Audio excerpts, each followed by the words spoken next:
Hello, this is Palagi. Thank you for tuning into my channel, and today we're going to take a look at another offering by Spyderco. This is the Domino Blue Weave carbon fiber version.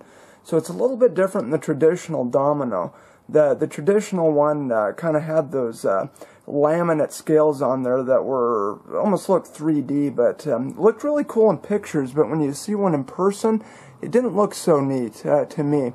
I'm going to give you a close-up shot on these scales. I just think they are beautiful. I think that's fantastic. And this is actually carbon fiber here from what I understand.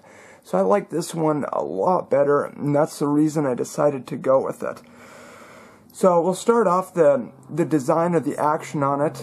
This is, again, a titanium frame lock, and it is a flipper design. Now the flipper on it is absolutely, it's just flawless. Very, very crisp, and it actually flips, I would say, probably even better than the Southern. Okay, I don't know. They're both really good. Although, you know, this one feels nice and solid and all that. The flipper might be a little bit easier to actuate on this one. So I'm just kind of on this flipper kick right now, and it's a very good offering from Spyderco. Now, if we take a look at the knife as a whole, you're going to see that it is very typical of Spyderco design here. The designer is actually Glesser, but he followed a lot of the, I don't know, the traditional lines of a regular Spyderco, I guess. Notice the leaf-shaped blade, the full flat grind, you know, nice big spider hole and all of that. So, I was saying it's a flipper, but you can also open it up, you know, nice with the spider hole, just like that, which I really like. Kind of digging on that. Now, I'm a big fan of full flat ground blades. They just make for really good slicers and just kind of a versatile edge altogether. Now, the edge out of box was fantastic. I mean, one of the better I've ever had. I mean, that thing is just razor sharp. So they did a great job with that, and again, that's kind of par for the course for Spyderco, as well as the grind. That full flat grind really helps it, like I was saying, you know, be a good slicer. So let's talk a minute about the steel that they use. This is a steel by Carpenter. It is a CTS XHP steel. Now, again, I'm not real familiar with the Carpenter steels. However, this is somewhere, I don't know, maybe a step above, like S30V or something. It is stain resistant. It has a lot of carbon in it. But most importantly, it has this powder metal technology.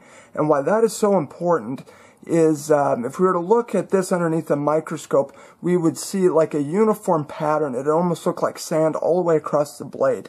And the reason that's so important is because it's going to offer consistency from knife to knife, you know, especially in the production realm. So, you know, you're not getting inconsistent quality. So the knives, you know, can always be, well, I mean, very sharp. I mean, you don't have to worry about getting a, you know, a crappy blade or it chipping out on you or anything like that. It's just better in the way of consistency, I guess is what you can say. Now, the blade length is 3.13 inches, okay, so it's going to make for a nice EDC knife, and that's exactly how I carry this. It carries very nice in pocket. Matter of fact, again, the pocket clip here is, you know, very kind of traditional Spyderco. It is not super deep carry, however, and if I were to ding this knife on anything, the worst thing for me is this dimension right here. I traditionally like to go with thinner knives just because it takes up less in the pocket. I have the Southern right here. I mean, just for contrast, I guess it's not a huge difference, but you can see a difference there. No, not a big deal, and overall I think it carries very well, but just something I wanted to bring to your attention.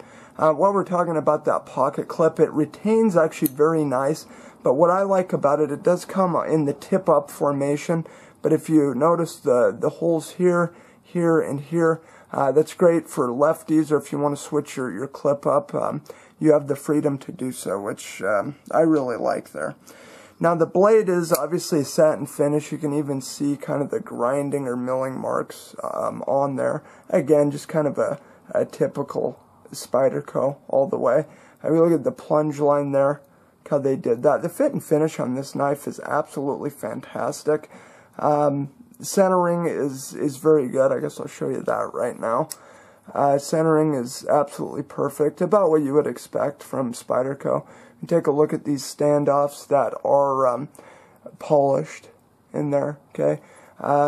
One thing they do have on here is the jimping. That is very nice. Oh, I didn't grab my. I was going to grab the Delica or the Endura. It is not as aggressive as the some of the other ones in Golden, Colorado, but it does provide traction. Notice they have it on the bottom as well. As I've mentioned in previous videos, I'm not a big jimping guy. The way I use my EDC knives is I'm just not very hard on them. Just general tasks like opening mail, cutting boxes, stuff like that. But what I do like is that you can choke up on this knife for more control, okay? And that kind of gives you a full grip. So the handle is just about perfect, although I don't have the biggest hands. For me, it works very well. I just dig it. I'd say overall, this knife is just a fantastic option for somebody who doesn't want to carry a knife that everybody has. Now, like those Delicas and Enduras, I have those, love them, carried them for a long time. But, let's face it, they're a dime a dozen. Now, don't get me wrong, that doesn't take away from their quality. They're fantastic knives, but sometimes you just want to carry something that not everybody has, and I think this is a viable option for it. Now, the weight on this blade is, again, a little over 4 ounces. And it's actually really nice. It doesn't feel too heavy. Matter of fact, it feels lighter than this other by a fair margin.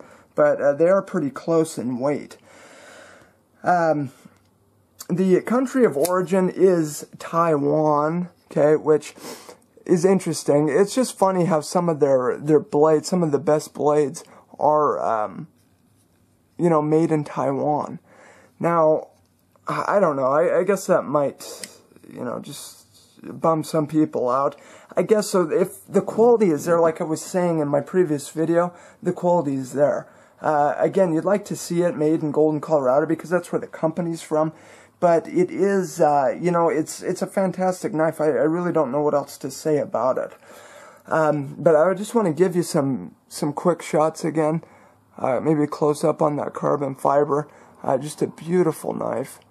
That titanium frame lock, flipper action, the lockup on it is really good. Actually, this one's a little early. It looks like maybe less than 50%. They did put like that stainless steel liner down in there, which doubles as bottom side jimping, but that acts as your over travel stop down in there. So like on the Southern, we saw that they put a little piece of G10 here. They didn't do it with this one, but anyway, that's a quick look at the Spyderco Domino. This is the blue version. Beautiful knife. I absolutely love it. Great EDC.